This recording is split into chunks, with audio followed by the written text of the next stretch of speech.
Чорне море є одним із традиційних районів розміщення, який група відвідує щонайменше двічі на рік, оскільки 3 країни НАТО та 2 країни-партнери мають доступ до цього моря. Ця військово-морська присутність є ознакою згуртованості та солідарності між союзниками.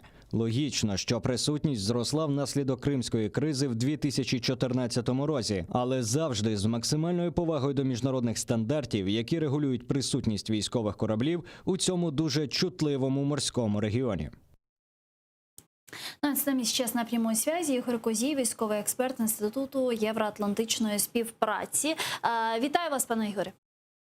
Доброго вечера. Добрый вечер, да. Ну вот что означает для нас прибытие военно-морской группы, кораблей военно-морской группы Североатлантического альянса в Черное море? Какой это сигнал, возможно, для Российской Федерации?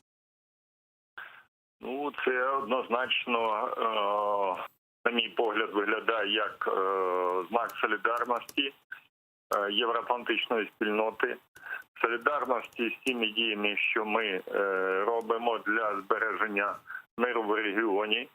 І однозначно своєю демонстрацією, фактично прибуття в Чорне море, вони тим самим демонструють не тільки солідарність, але і готовність, будемо казати, до любих сценаріїв, які можуть розпочати Російська Федерація у Чорноморському регіоні. Тому цей візит є дуже важливий для України. І якщо під час цього візиту вони ще й будуть приймати участь в навчаннях, які будуть організовані українською стороною, це буде дуже, на мій погляд, серйозний і шаг, який крок, який допоможе нам фактично продемонструвати свою готовність до подальшої співпраці з державами-членами НАТО.